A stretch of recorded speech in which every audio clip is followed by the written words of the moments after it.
Ya Sí, estamos. gracias. Muy buenos días, tengan todas y todos ustedes quienes nos acompañan desde el canal del Congreso, desde las redes sociales. Sean todas y todos ustedes bienvenidos a este Senado de la República vía remota, dadas las condiciones actuales de la pandemia, y muy agradecidos porque hoy nos complace llevar hasta sus hogares, hasta sus computadoras, la presentación virtual del balance anual Redim 2020, el año de la sindemia y el abandono de la niñez en México. Es un verdadero honor recibirlos y agradecerles a todos quienes nos acompañan esta mañana.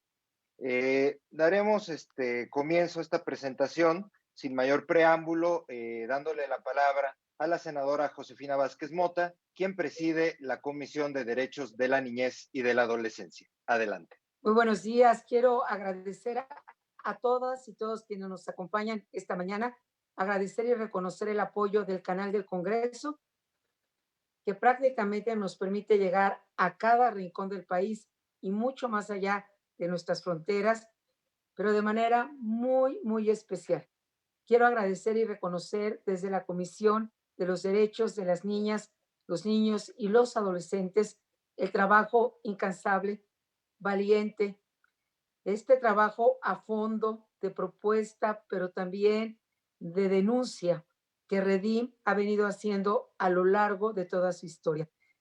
Quiero reconocer en este esfuerzo, en una sindemia, como ustedes la han denominado, como han llamado a este encuentro, el año de la sindemia y el abandono de la niñez en México. Qué fuerte. Y vamos a ver por qué esta sindemia y qué nos da o qué elementos tenemos para afirmar con contundencia que ha sido también el año del abandono de la niñez en nuestro país. Agradezco y reconozco esta mañana a mi querido amigo Juan Martín Pérez García, director ejecutivo de Redim. Juan Martín siempre valiente, siempre hablando y alzando la voz cuando se tiene que hacer y proponiendo qué es lo que sigue entonces. A mi muy querida Isabel Crowley, incansable también, presidenta del Consejo Directivo de Redim y directora de Niño, miembro también de este Consejo Directivo de Redim y directora también de Artemisa. Hace muchísimas gracias, maestra Irma, a los medios de comunicación, a los líderes de opinión, pero particularmente a quienes desde sus hogares, oficinas, desde cualquier lugar donde se encuentran, nos están acompañando. Me permito iniciar mi intervención recordando lo que ya afirmaba Coleman McCarthy. A menos que enseñemos a los niños la paz, alguien más les enseñará la violencia. Hoy nuestro país nos convoca urgentemente a todas y a todos nosotros a unir esfuerzos, pero sobre todo a mantenernos unidos en esta agenda a favor de las niñas, niños y adolescentes. Nos corresponde actuar con acciones concretas y contundentes frente a las difíciles y desafiantes realidades que tenemos.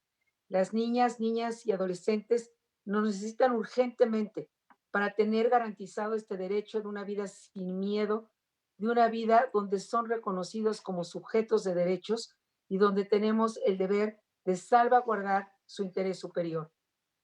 El año 2020, como sabemos, y ya estamos en el 2021, se ha caracterizado por la llegada de la peor pandemia de la historia moderna, o al menos de la peor pandemia que hemos enfrentado en esta generación.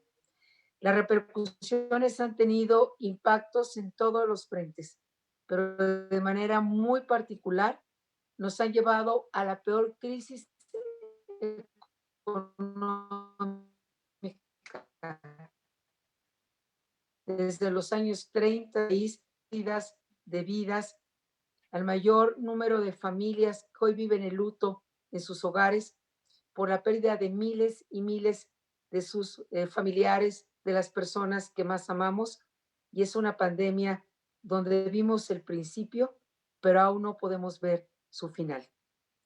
Y en esta pandemia, las niñas y los niños han estado invisibilizados en gran medida.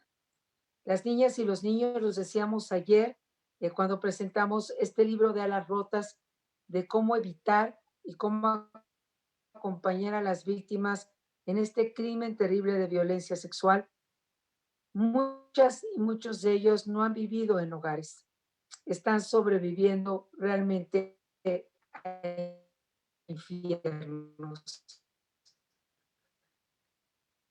porque en ese metro cuadrado donde hoy es el abandono de la niñez y la adolescencia, lo que tendrá consecuencias y consecuencias muy importantes en el corto, mediano y largo plazo, que pueden ser, si no actuamos ya urgentemente, devastadoras, dado que se pronostica un aumento de entre el 10 y el 50% de la mortalidad infantil global, un aumento en la desnutrición aguda, una crisis alimentaria infantil, un incremento de la pobreza, un mayor número de niñas y niños que se incorporen al mercado de trabajo infantil y, por supuesto, una mucho mayor vulnerabilidad en el acceso a los servicios básicos, a la educación y también a los sistemas de salud.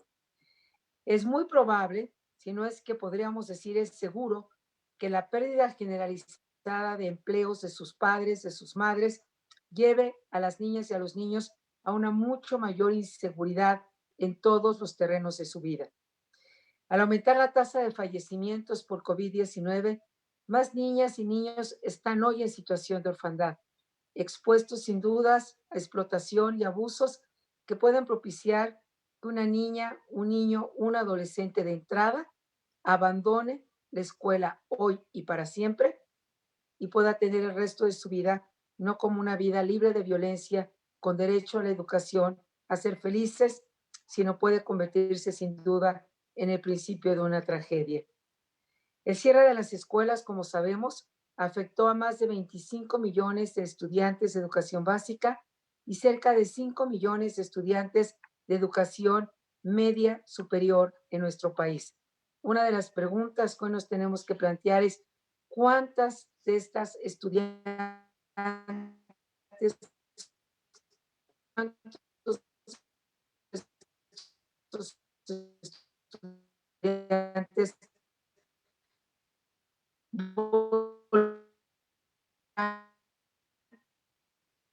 escuela con los que vivían antes de la Estamos experimentando algunas el fallas. cierre de escuelas, falta a distancia. Cerca del 50% participaron.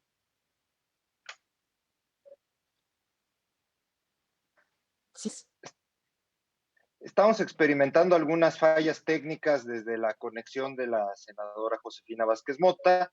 En unos momentos más la corregiremos. Vamos a esperar a ver si es posible hacer esta corrección y si no, vamos a intentarlo y de no ser así, si le parece bien, senadora, regresamos con usted en unos minutos más y adelante, continuamos con el adelante, programa. sigamos, por favor, sigamos, Muchas claro. gracias. A continuación, me permito presentar a la maestra Isabel Crowley, gran aliada y trabajadora incansable a favor de los derechos de las niñas, niños y adolescentes. Ella es directora ejecutiva de Fundación Juconi. Tiene una gran experiencia por más de 37 años trabajando en el ámbito de los derechos humanos y en el desarrollo tanto en el sistema de Naciones Unidas como con organizaciones no gubernamentales internacionales como es UNICEF desde África, Asia, Europa y Latinoamérica. La verdad es que en México ha hecho un papel extraordinario, conocemos el trabajo de doña Isabel y fue pieza angular para la creación de la Ley General de Derechos de Niñas, Niños y Adolescentes y una activa totalmente en el tema del Sistema Nacional de Protección Integral para Niñas, Niños y Adolescentes, el CIPINA. Y pues bueno, sin mayor preámbulo, querida Isabel, muy bienvenida y muchísimas gracias. No, pues muchísimas gracias a todos. Pues feliz año nuevo, hace mucho que ya no nos víamos. Querida senadora, pues un placer estar aquí. Josefina, una amiga y una también luchadora por los derechos de la niñez. Juan Martín, mi compañero, y mi Irma también, con quien trabajamos siempre todos en Redim para hacer realidad los derechos de la niñez. En realidad, creo que Josefina lo ha dicho ya, ha empezado a decir muy bien, ¿no?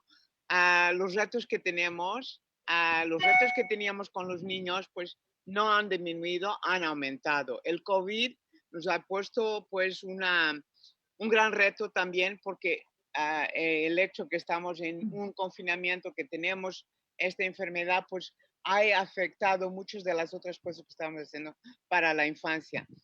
Sí, todos sabemos, pero yo siempre lo digo, de los 126 millones de mexicanos, 40 millones son niños, niñas y adolescentes. Son ciudadanos mexicanos. Uno de cada tres ciudadanos mexicanos es un niño, una niña, un adolescente. Y pues como sabemos también, y estoy de acuerdo con Coneval y con la INEGI, tenemos más de 41 millones de niños, más de 21 millones de niños que están en pobreza y más de 5 millones que están viviendo en pobreza extrema. Esto ya nos dice mucho, pero en realidad cuando vemos los datos que estamos hoy pues lanzando, ha habido, la pobreza ha aumentado, en términos de salud, la desnutrición ha aumentado, las vacunaciones, éramos un ejemplo para toda América Latina, un referente, pues han bajado de una forma extraordinaria. La obesidad ha aumentado, las violaciones, todo lo que tiene que ver con protección, trata, rapto, feminicidio. Mismo la pornografía infantil ha aumentado 157%. Estoy de acuerdo con Interpol, ¿no? Entonces, cuando empezamos a ver todo este panorama, empezamos a ver el reclutamiento forzado de niñas, niñas aumentando también, la niñez desaparecida también aumentando, los retos que estamos teniendo con educación, el aspecto tecnológico, afecta a quién, a los más pobres. Entonces, el hecho que el trabajo infantil también está aumentando, que los retos con la niñez migrante también pues están aumentando. Yo creo que tenemos que realmente nosotros los adultos hacer una introspección y pensar qué estamos haciendo para nuestros niños. ¿Cuál es la inversión que estamos haciendo para el futuro de México? El presupuesto 2021 ha bajado en algunos rubros hasta 16%. No hay equidad por los grupos etarios. Entonces, hay un ataque a toda la infraestructura de disciplina, de todo lo que hace de coordinación y de relacionamiento entre todas las disciplinas nacionales. Entonces, ¿dónde estamos? ¿Qué hacemos? ¿Cómo vamos a hacer para actuar? Porque tenemos toda la información. Hay dos cosas que han pasado este año que fueron muy buenas, que fueron las dos leyes de castigo corporal y humillante y la ley de migración y de refugiados. Pero si no actuamos con la información que tenemos hoy, vamos a hacer, como dice el secretario general de Naciones Unidas, una generación perdida. Y esto va a tener un impacto enorme por todo el mundo y muy particular en México. Entonces, mis colegas van a continuar a realmente dar los datos e ir más en detalle, pero esto es el panorama en lo general, dónde estamos y dónde tenemos que actuar. Muchas gracias. Muchas gracias, querida Isabel. Hemos recuperado la conexión con la senadora Josefina Vázquez Mota, presidenta de la Comisión de Derechos de la Niñez y de la Adolescencia en el Senado de la República. No, nuevamente muchas gracias, muy bienvenidos. Yo solamente quisiera nuevamente reconocer el trabajo extraordinario, invaluable de Redim, reiterar que las brechas de desigualdad, lejos de cerrar, van y están aumentando y que nos preocupa de manera particular el crecimiento de la violencia contra niñas, niños y adolescentes en esta pandemia. Somos un país consumidor y creador de contenidos de pornografía infantil. 70% de lo que se ve de pornografía infantil en el planeta sale de nuestro país. Somos ya el segundo lugar en turismo sexual infantil de todo el planeta, solo después de Tailandia. Estamos trabajando muy de cerca con todo el Consejo de la Comunicación, que engloba a casi el 96% de todos los involucrados en esta cadena de turismo, para evitar que México siga siendo el paraíso de los depredadores sexuales. Y es evidente que el sufrimiento de miles de niñas y niños en esta pandemia se ha agudizado. Urge el diseño de políticas públicas, el acompañamiento, el reconocimiento de niñas y niños como sujetos de derechos y también que como Estado mexicano los hagamos una prioridad, no en los discursos, sino en los presupuestos, en la política pública, en la integralidad de las acciones. Y quiero plantear que desde la Comisión de la Niñez y de la Adolescencia, Redim cuenta con nosotros de tiempo completo, como nosotros hemos contado con Redim. Vamos a escuchar los datos puntuales del informe 2020 que siempre nos aportan de manera realista en la dimensión de los desafíos que tenemos frente a nosotros. Y terminaría recordando las palabras de Gabriela Mistral. Las cosas de las niñas y los niños no pueden esperar. Las nuestras sí, las de ellas y las de ellos no pueden esperar jamás. Es el tiempo de actuar.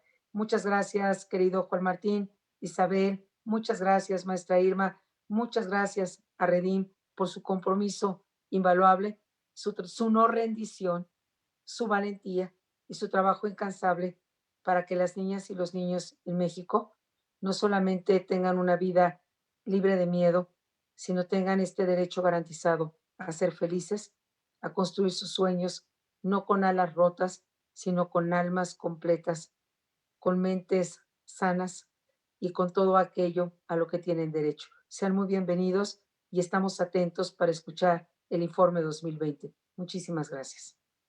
Muchas gracias, senadora. Es tiempo de cederle el uso de la voz a la maestra Irma Alma Ochoa Treviño, quien nos acompaña desde Nuevo León.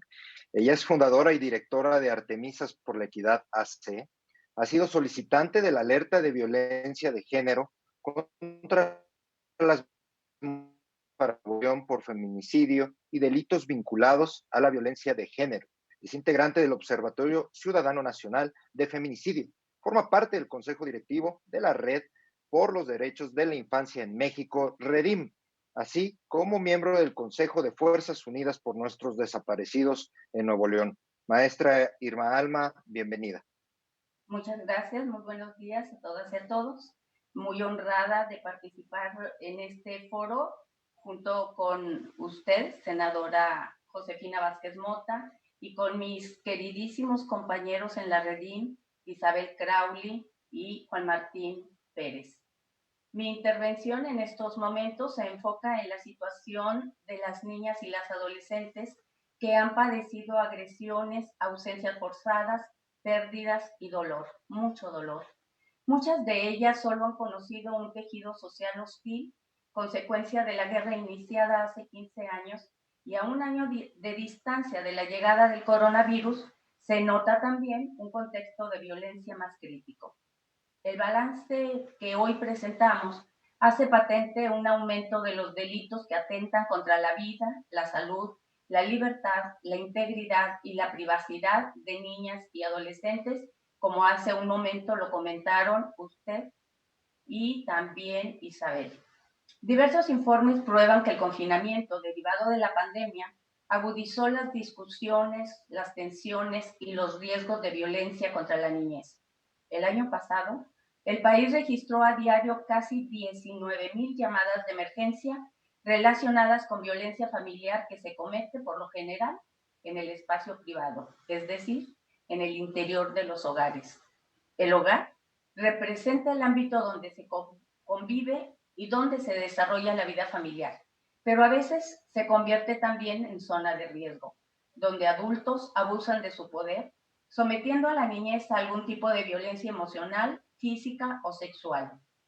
Este, lo sabemos, es un problema de especial atención, por lo que aquilatamos las reformas a la Ley General de los Derechos de Niñas, Niños y Adolescentes, aprobadas por esta comisión senatorial presidida por usted, Josefina Vázquez Mota, y publicadas en enero.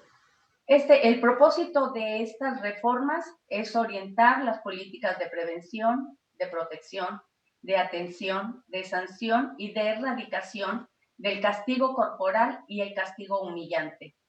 Aguardamos, como defensoras y defensores de los derechos humanos, la pronta armonización de las leyes locales para que disminuya la disciplina violenta que ha experimentado, al menos, el 63% de las personas de 0 a 17 años cumplidos, y que en ocasiones esta disciplina violenta ha concluido en homicidio o en feminicidio infantil. Pese a sus consecuencias devastadoras, la violencia sexual es una realidad que ocurre a 1 de cada 10 adolescentes, pertenecientes a todos y a cada uno de los grupos sociales y culturales que componen nuestra geografía. A nivel nacional, más de 5 millones de niñas, niños y adolescentes son víctimas de abuso sexual. En el 60% de los casos, sus principales agresores son personas integrantes de la familia: el padre, padrastro, hermano, abuelo, tío o primo. En 2019, cada mes se registraron 8 feminicidios contra niñas y adolescentes. Para 2020, en el mismo lapso, se registraron 9 feminicidios, en su mayoría perpetrados por personas cercanas a ellas. En el año de la pandemia, 947 mujeres de 0 a 17 años fueron víctimas de corrupción de personas menores de edad. En este mismo periodo, se registraron 312 denuncias por pornografía infantil, mientras que en 2019 registró 121 reportes. Cabe mencionar que en el ranking internacional del delito de pornografía infantil, México ocupa vergonzantes primeros lugares en generación y en consumo. En el contexto criminal global, se identifica a México como país de origen, tránsito y destino de la trata de personas, un delito que cosifica y que trata a los seres humanos como objetos de intercambio mercantil, infringe sus derechos fundamentales y vulnera su libre desarrollo y su dignidad. Las niñas y adolescentes víctimas de las redes de trata son explotadas sexualmente, obligadas a contraer matrimonio o forzadas a la mendicidad. A los niños los reclutan principalmente para actividades en el narcomenudeo, para trabajar como halcones, para trabajar como sicarios, traficar drogas y personas, y en la trata con fines de explotación laboral o sexual. El Registro Nacional de Personas Extraviadas o Desaparecidas reportó que en 2 años, del 1 de diciembre de 2018 al 31 de diciembre del 2019, desaparecieron 2.720 niñas, niños y adolescentes. 1.713 fueron localizados y 1.007 continúan en calidad de desaparecidos. Con el propósito de realizar búsquedas eficientes y evitar las desapariciones, la Comisión Nacional de Búsqueda presentó el pasado diciembre un proyecto. Este proyecto es en relación con el protocolo adicional para la búsqueda de niñas, niños y adolescentes. Esperamos con ansiedad se agilice su aprobación. La educación, dice la UNESCO, es la clave del desarrollo. Tiende a superar la pobreza y ofrece igualdad de oportunidades para todas y todos. Hace un momento escuchamos los datos de pobreza y los datos de desigualdad que privan en este grupo y en este sector poblacional.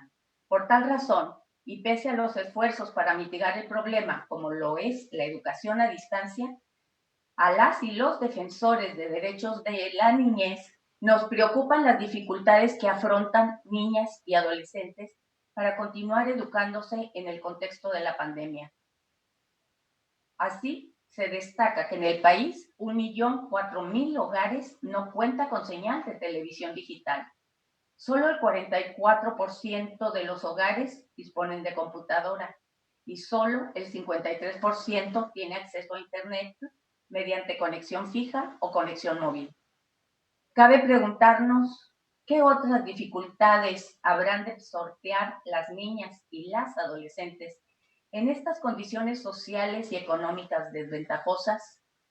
¿Cómo lo harán para poder reponerse de la crisis causada por la pandemia y por la sindemia?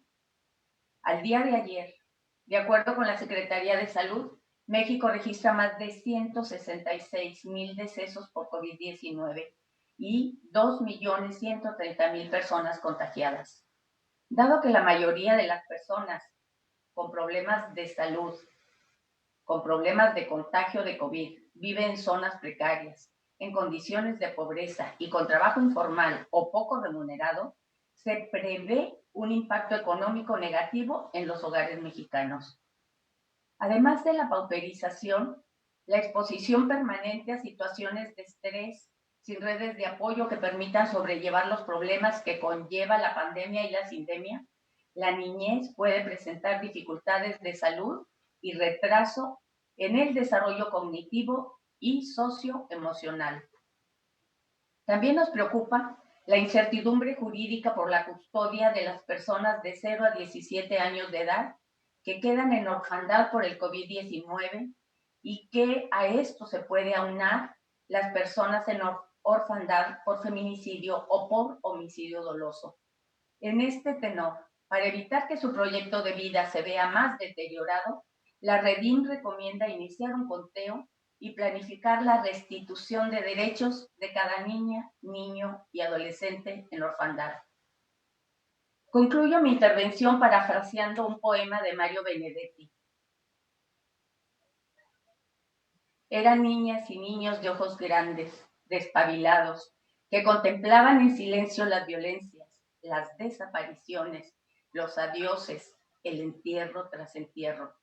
Temprano conocieron el sonido de las balas, el ulular de las patrullas, nudos en la garganta, la obligación de no llorar, ser los discriminados de la clase, sin Julio Verne ni Harry Potter, pero eso sí, con excursiones quincenales, a ver barrotes con caricias, besos y pañuelos. Eran niñas y niños de otra infancia, con menos padres de lo programado, con abuelas y abuelos afligidos por la penumbra de tardes largas, sin explicaciones.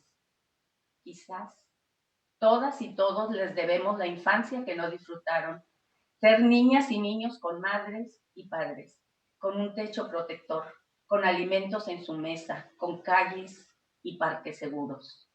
Les debemos una infancia sin prisiones, sin violencias, sin fotos en los diarios, sin entierros, sin duelo. Pero la pregunta clave es justamente la que no formulan.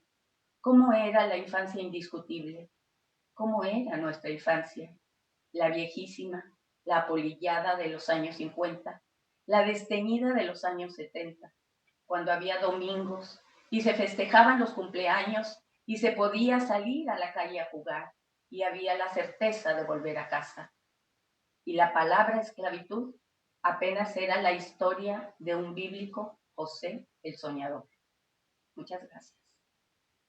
Muchas gracias, maestra Irma Alma, por su importante reporte y además por lo emotivo de sus palabras. Muchísimas gracias.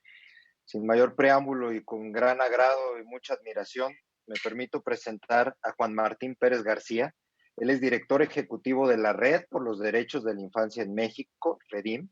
Quiero comentarles que a partir del año 2017 asumió la coordinación regional de Tejiendo Redes Infancia. Es un proyecto que busca contribuir al fortalecimiento de una plataforma de defensa y promoción de los derechos de niñas, niños y adolescentes en toda América Latina y en el Caribe. Además, es integrante del Consejo Consultivo del Sistema Nacional de Protección Integral de Niñas, Niños y Adolescentes, el CIPINA, así como forma parte del Consejo Nacional Ciudadano del Sistema Nacional de Búsqueda de Personas.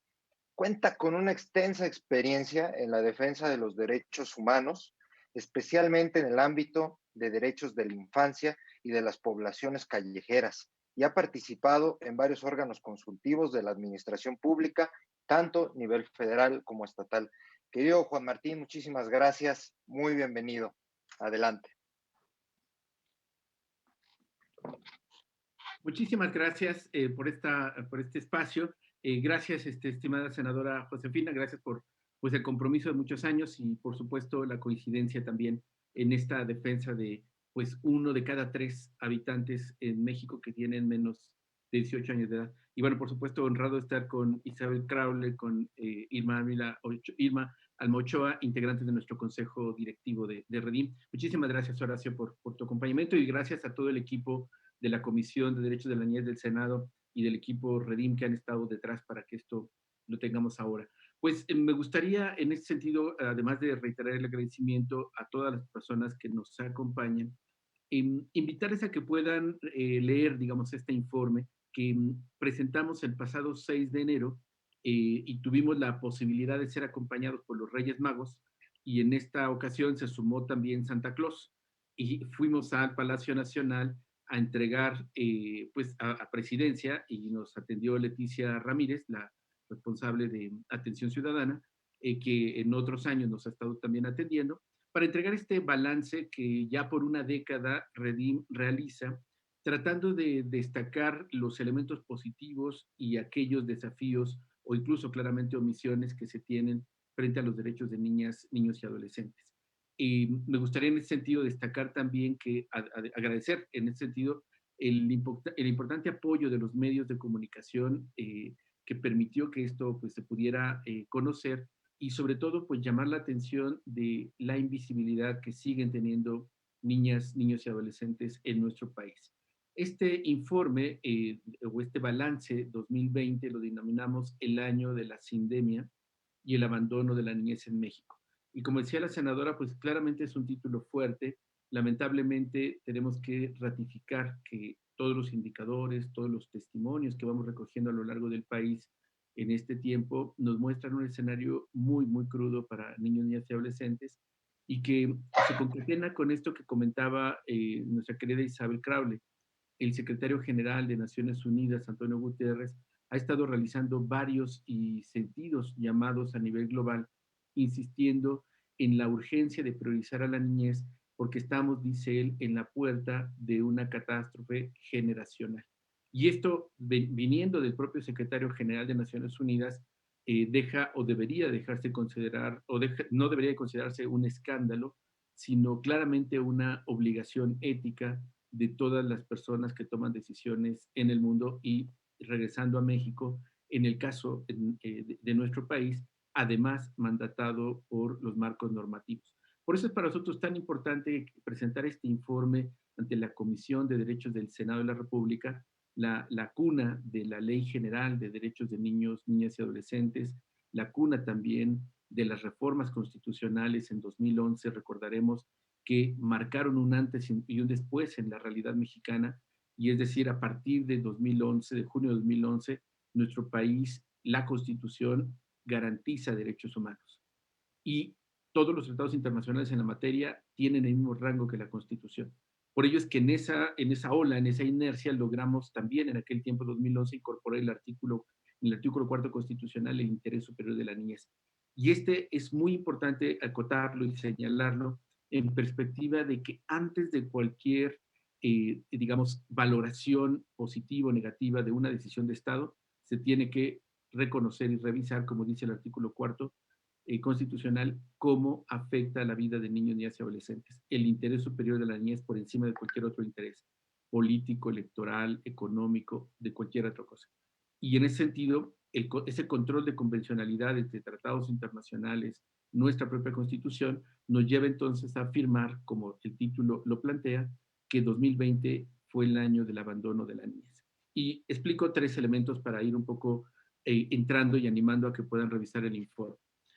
Cuando estamos recuperando mucha información a nivel global, y les animo también a revisar porque este informe es una actualización, un complemento del otro informe que presentamos el año pasado, denominado El impacto de la pandemia de COVID-19 en los derechos de la infancia en México. Para ambos documentos estuvimos revisando literalmente todas las recomendaciones internacionales, tanto de la Comisión Económica para Estudios de América Latina, el Banco Interamericano de Desarrollo, el Banco Mundial, UNICEF, la Organización Mundial de la Salud, UNESCO, bueno, todo el entramado, digamos, internacional de recomendaciones generales, pero también aquellas específicas a México. Y uno de los elementos que estamos recuperando, que ya la propia Organización Mundial de la Salud está animando, y hay varias publicaciones en la revista Lancet, este medio científico, digamos, del mundo médico, que ha señalado la importancia de cambiar el enfoque. seguir atrapados en querer controlar este virus, además ahora con la vacuna solamente desde el ámbito biológico, apuesta al fracaso. Porque lo que explica la sindemia es que además de esta pandemia global que es el COVID-19, existe, que nos está costando vidas y desastres económicos, hay otras epidemias y brechas de desigualdad que van a hacer que las políticas de salud o de control epidemiológico no surtan los mismos resultados dependiendo del país. Y eso se puede ver en los números.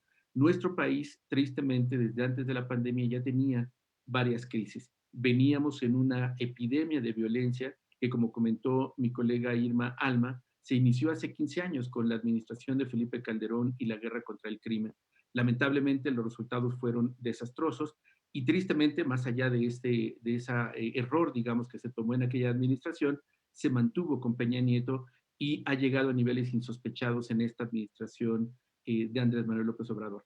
Jamás nos imaginamos el nivel de militarización que ha representado en nuestro país y más allá de este concepto, digamos, de militarización, implica el costo humano, la cantidad de personas que han sido asesinadas, desaparecidas, donde hay que recordar todo el momento, 1 de cada 3 habitantes son niños, niñas y adolescentes. Es decir, cualquier decisión de Estado, buena o mala, va a tener un impacto directo en la vida de ellos y de ellas. Por ello es que los datos que tenemos son brutales. Más de 14,000 niños y niñas desaparecidos desde que inició la guerra contra el crimen. Más de 21,000 homicidios dolosos. Cada día están asesinando a 7 niños, niñas y adolescentes y cada día desaparecen a otros 7 niños, niñas y adolescentes. Todos estos son datos oficiales y es importante en ese sentido, cuando hablamos nuevamente de la sindemia, es reconocer que más allá de las recomendaciones de la Organización Mundial de la Salud, esta epidemia de violencias, agreguemos la epidemia de feminicidios que sigue asolando nuestro país, 11 feminicidios todos los días, agreguemos también la epidemia de obesidad y sobrepeso que ya teníamos. La buena noticia, por supuesto, fue el etiquetado frontal que ya pues inicia un proceso para revisar la política de salud y afortunadamente el sector empresarial, una parte del sector empresarial ha ido cumpliendo con este mandato, eliminando personajes y señalando con etiquetas el exceso de sodio o de azúcar. Por supuesto que hay un segmento empresarial que está priorizando, regresando al artículo 4 constitucional, sus intereses económicos por encima del interés superior de la niñez. Pero esa es una buena noticia del año pasado. Por ello, nuevamente ratificamos la importancia de cambiar el enfoque y acercarnos más a una lógica del enfoque sindémico. Y muy importante, las brechas de desigualdad. Estas brechas de desigualdad son dramáticas también. La mitad de la población vive o tiene viviendas hacinadas. Solo el 55% de la población, 65% de la población tiene acceso a Internet y 8 de cada 10 niños, niñas y adolescentes se conectan a través de dispositivos móviles en redes sociales gratuitas. Es decir, tenemos ya al menos un 45%, perdón, un 35% de población que no tiene conectividad y que claramente cuando hablamos del sistema educativo que pasó a las televisiones, regresando 40 años a los niños y niñas a la televisión, porque ya el mundo entero está en la conectividad. Países tan pobres como Bolivia, el tercer país más pobre de América Latina, están dando sus clases y actividades educativas vía Internet.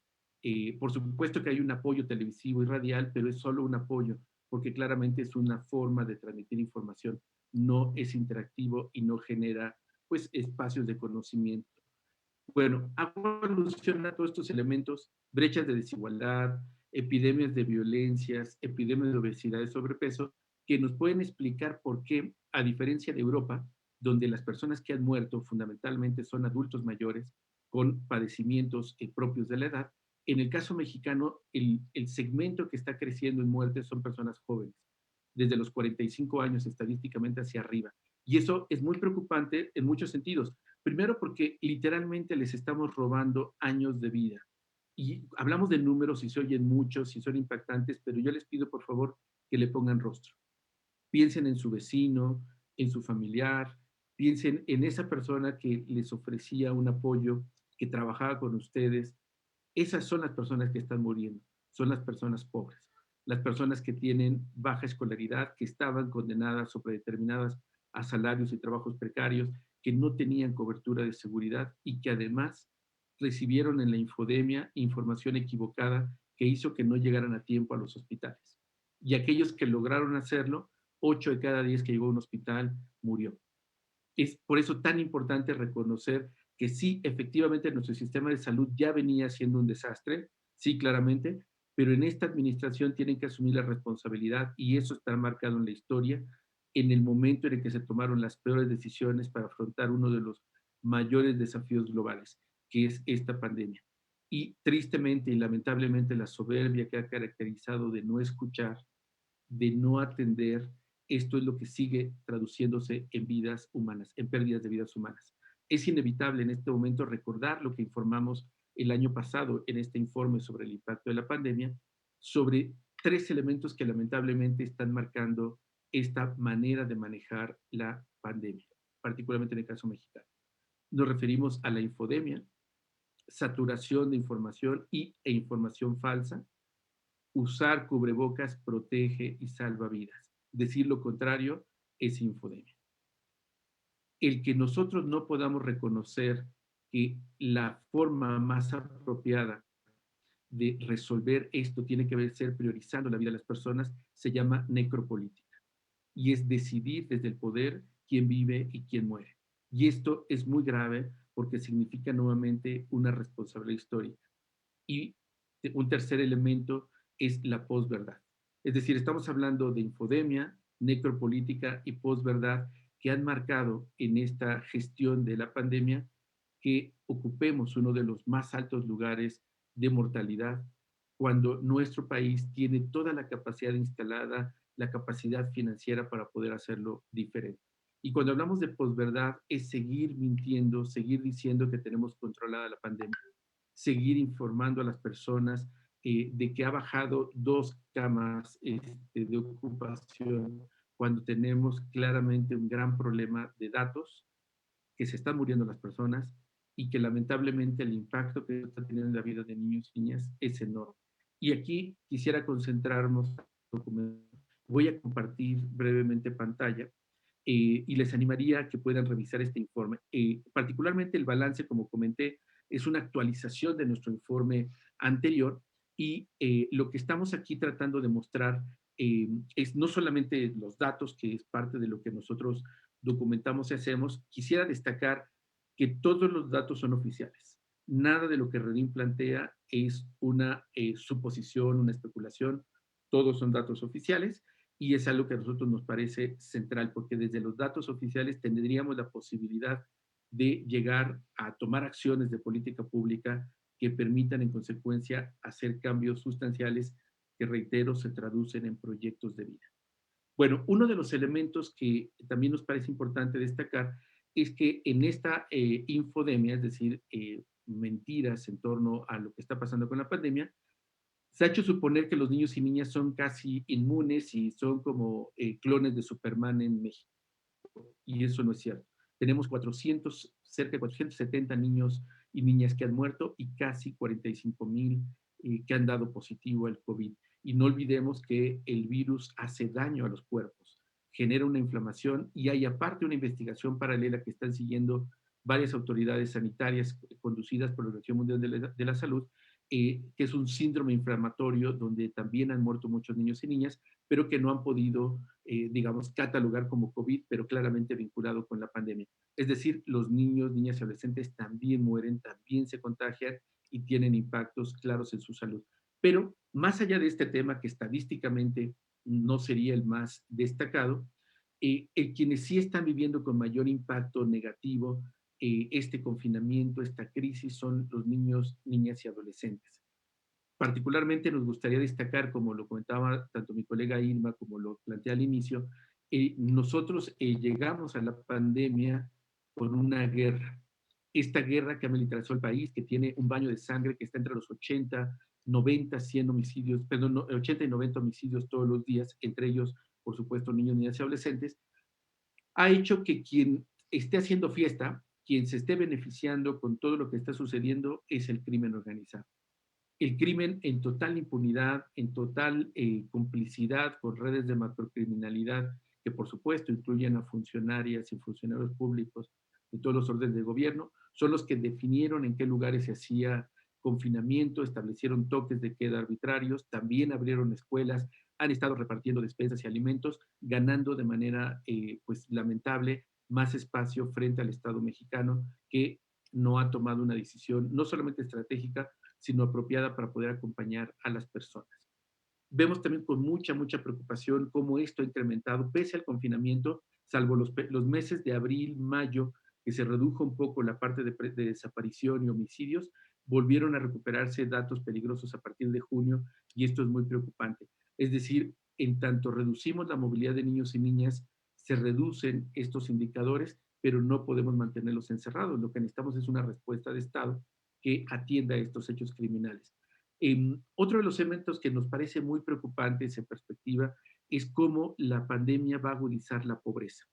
Los anuncios son muy lamentables. La Organización Internacional del Trabajo está señalando que por cada punto porcentual que incrementa la pobreza en los países, el 0.7% de la población infantil va a trabajar. Coneval ha reportado y ha mantenido el cálculo que habrá un incremento de un 6 a un 9% de pobreza ocasionado por el COVID. Si consideramos que los datos últimos de 3.3 millones de niñas y niños que trabajaban a finales de 2019, siguiendo este cálculo de la OIT, nos da 1.6, 1.7 millones más de niños y niñas trabajando. Es decir, pasaríamos de 3.3 a casi 5 millones de niños y niñas sin actividades económicas. Esto debe de preocuparnos muchísimo porque se asocia además con el abandono escolar. Hay una crisis de aprendizaje. Esto es global, esto no le pasa solo a México, pero tristemente solo México concentró su esfuerzo regresando a los niños 40 años a ver Chabelo y la catafixia.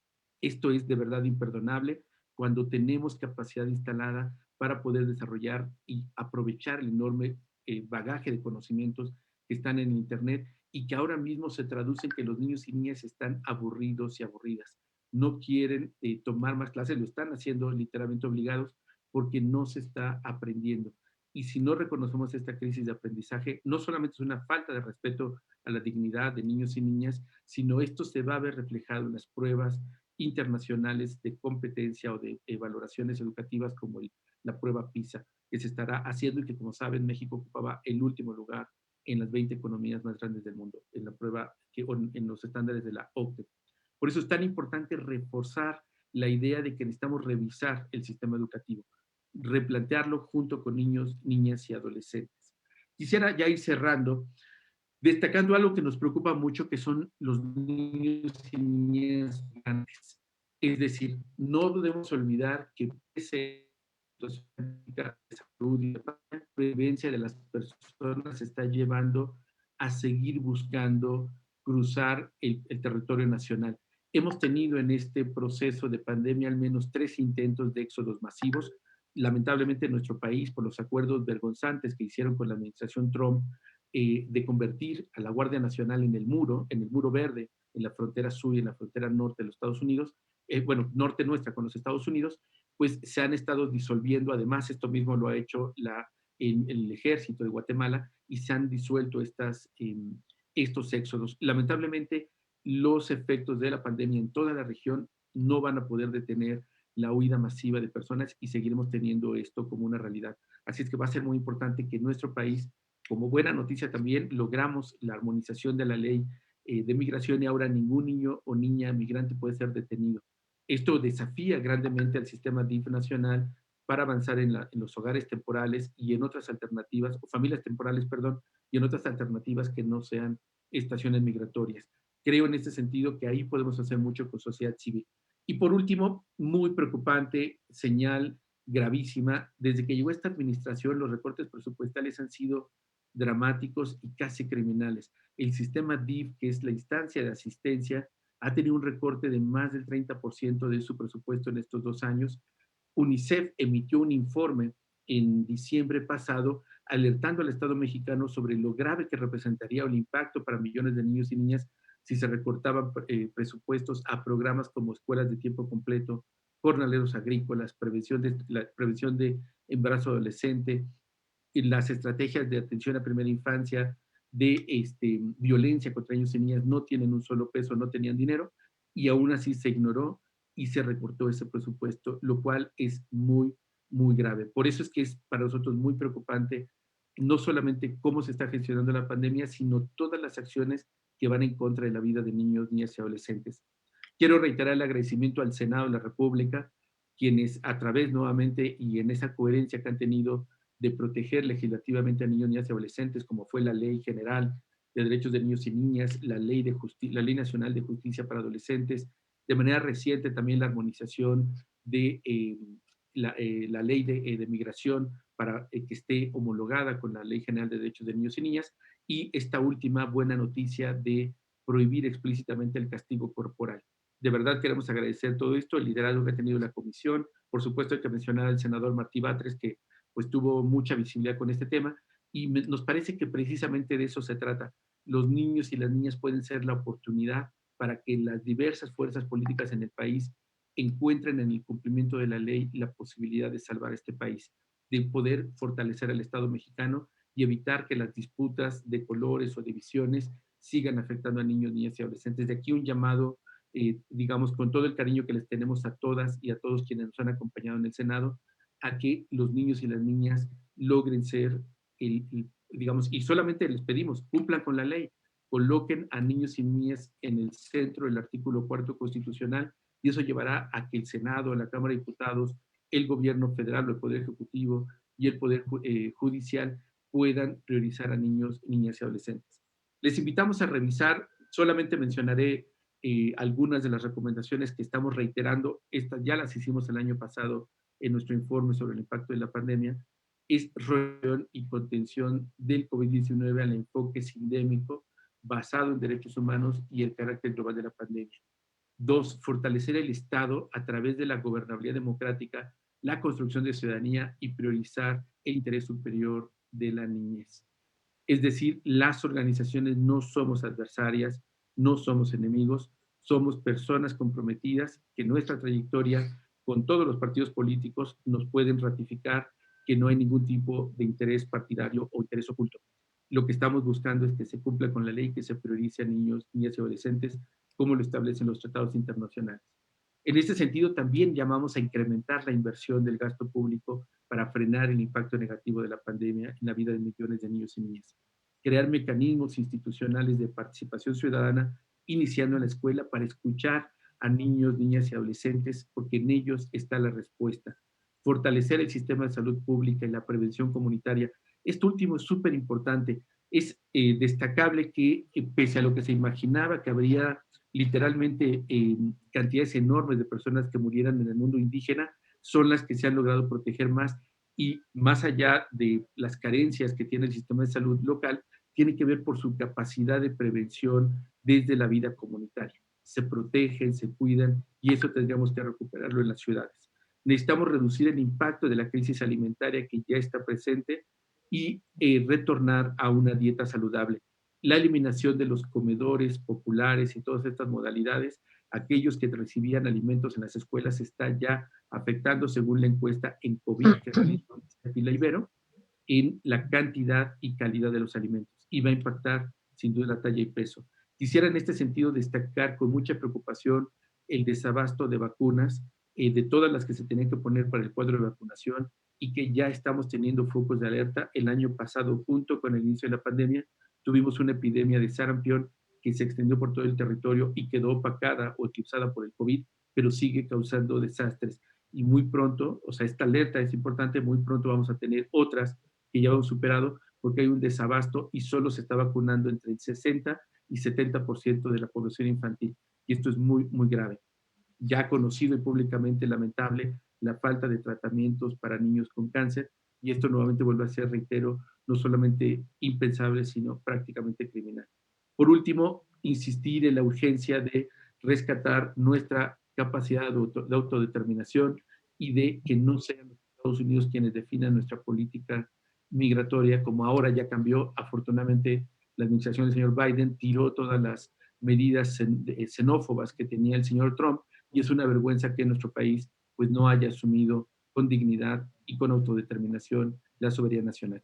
Pues les animamos a que puedan revisar este balance, y claramente lo que estamos buscando es que las cosas cambien seguiremos haciendo la incidencia que corresponde, seguiremos buscando el diálogo político y esperamos que todas y todas las fuerzas políticas tengan la altura de miras y la madurez política para entender que estos no son ataques, sino son llamados de urgencia a lo que ya anuncia una gran y profunda crisis que va a afectar a cerca de 40 millones de niñas, niños y adolescentes. Muchísimas gracias por la escucha y claramente por el espacio en el Senado para seguir conversando con esto. Muchas gracias, querido Juan Martín, por esta loable labor. Muchas felicidades. Y bueno, sin mayor preámbulo, para las conclusiones, le cedemos el uso de la voz a la senadora Josefina Vázquez Mota.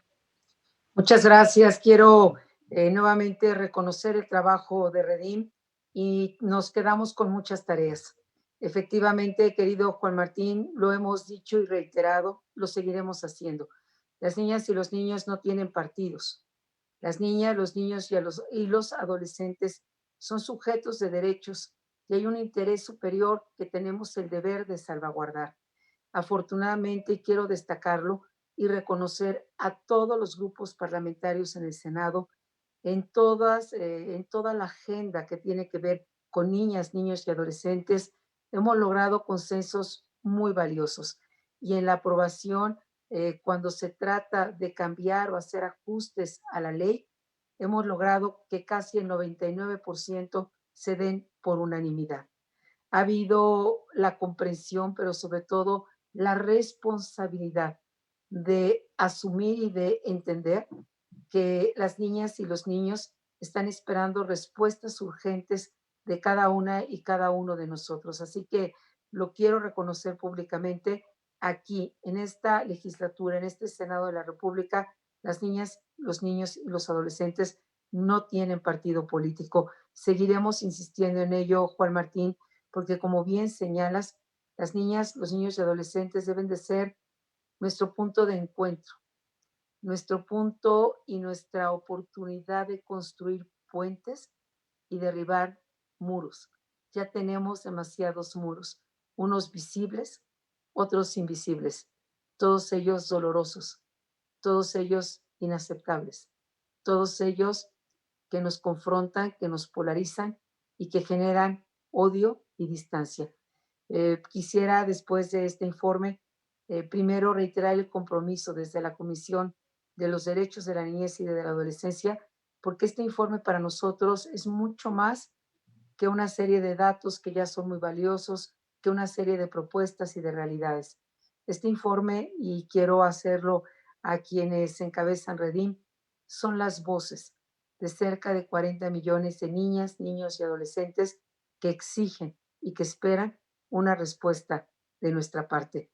Como bien se dice, 1 de cada 3 mexicanas y mexicanos están en este informe.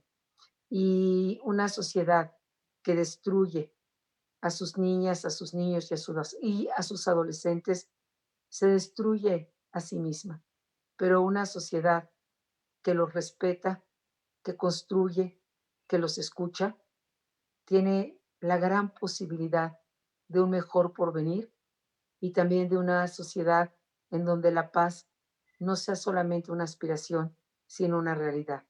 Terminaría señalando a lo que ya ustedes han hecho de manera tan amplia, profunda, en mostrarnos desafíos y también, evidentemente, las acciones que debemos tomar a partir de hoy mismo, que en una reciente consulta de la Comisión Nacional de los Derechos Humanos de la Ciudad de México, se les preguntaba a las niñas y a los niños qué es lo que más les preocupa en esta pandemia. Y nos sorprendería saber que las 3 mayores preocupaciones de las niñas y los niños, más allá incluso de la Ciudad de México, en muchísimos rincones del país, en primer lugar es que muera un ser amado, que en esta pandemia mueran sus padres o sus abuelitos o las personas que ellas y ellos aman. En segundo lugar, que sus padres pierdan el empleo, pero haciendo un énfasis muy grande en que sus mamás pierdan el empleo, lo cual nos habla de una gran cantidad de hogares con jefas de familia en donde las mamás son las figuras más relevantes para sacar adelante las familias. Incluso en los testimonios hay niñas y niños que decían, es que mi mamá ya vendió todo lo que teníamos, ya no tenemos más que vender y ya no tenemos más que comer. Y lo tercero, como bien señalaban ustedes, que más angustia a las niñas y a los niños es preguntarse si algún día volverán a la escuela, si algún día volverán a abrazarse con sus amigas, si algún día volverán a jugar fútbol, si algún día volverán a hacer aquello que estaban haciendo antes de la pandemia. Y sin duda, esta pandemia puede ser la peor de las tragedias, pero esta pandemia debe ser la oportunidad para corregir lo que no hemos hecho bien y para empezar a reconstruir en el camino que ustedes nos están marcando. Nuevamente, muchas felicidades, muchas gracias. Gracias al canal del Congreso, gracias a todas y todos quienes hacen posible esta transmisión. Y yo me llevo como tarea urgente releer este informe 2020, que aunque ya lo había hecho, con las voces aquí expresadas, me convocan y me llevan a esta responsabilidad de volver a hacerlo y a quedarme con este mensaje de Benedetti, que sí nos habla del sufrimiento, pero también nos deja con una luz de esperanza y de construcción de felicidad para 1 de cada 3 habitantes de este maravilloso país, en donde cada niña, niño y adolescente lo único que merece es un mejor presente y un mucho mejor futuro. Enhorabuena, un abrazo muy fuerte y muchas gracias por estar aquí en el Senado de la República. Muchas gracias, senadora. Es así como...